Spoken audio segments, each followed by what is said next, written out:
I think the villains of the movie are not the core of the problem Vaiana faces. In my opinion, the core issues of the movie are human arrogance and forgetfulness. Am I wrong?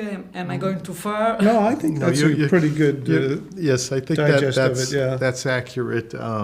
Certainly there is an aspect of the movie, it's not everything, but a big aspect of the movie is what happens when we sort of fail to respect nature, and crime is committed here against nature, I think, and that's the movie is really about making amends for that, and also just the dangers that can happen when we don't respect nature, and that was inspired very much by our trips to the Pacific Islands, where they talk so much about the importance of respect for the environment, respect for nature, respect for the ocean.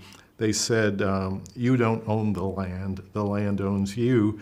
And I think they're really on the forefront of issues that are affecting the world in general, because if you live on an island, you learn very quickly what happens if you don't give back to nature.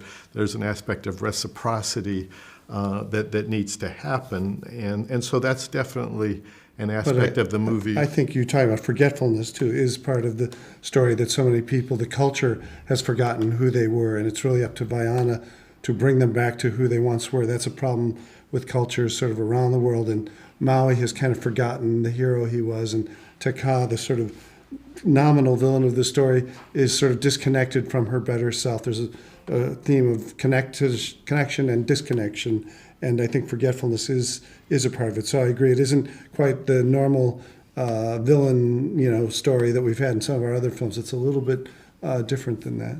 Did you find any difference between directing CGI animators and 2D animators? Did you change your way to interact with artists? Yeah, I would say it's different.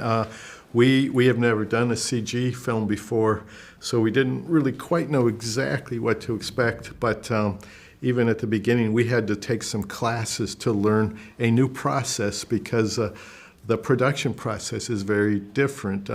Script and story and voice recording, a lot of those aspects, and storyboarding, those are very similar, but once you get into production, it's very different, and it actually takes much longer to get going in CG, because you have to build everything. In a hand-drawn film, you could start drawing right away, that's pretty easy, but in a CG film, you have to design the characters, commit to that design, then build the characters, rig the characters, all the environments have to be built, and that takes a long time. But once everything is built, those are our assets, those are called assets. Once those are built, actually you can move faster and you can iterate more extensively. Yeah, I think we actually, because of the technique, and because perhaps we didn't know how hard it was, we asked for changes in the CG animation, some more than we would have in hand-drawn, where we would know, they'd have to redraw that for a week, but in CG, no, they just pose it a little different and they'll be fine. So we actually got more changes in.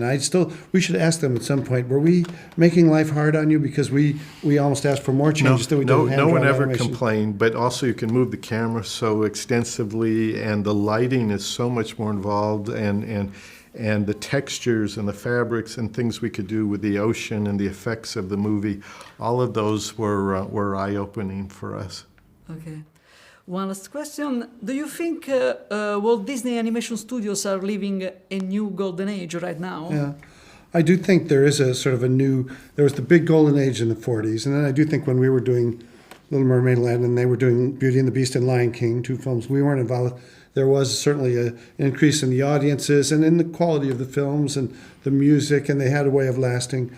These films, since John Lasseter has come to the studio 10 years ago, I think Disney has really been on an upswing. I don't think this marks the beginning. I think we're sort of in the middle of it, really, and I think the future looks good, and I think this will continue, and I think the quality of the films John has helped elevate, and the artists, there are many talented artists there, but if they don't have someone who gets them to do their best work, it may not be as good as it could be. So I think John is good at that, and there's a great wealth of talent and a lot of young talent, the animators and designers and effects artists, many of them who worked on this film are young, and I think they will continue through many films coming up And to do excellent work.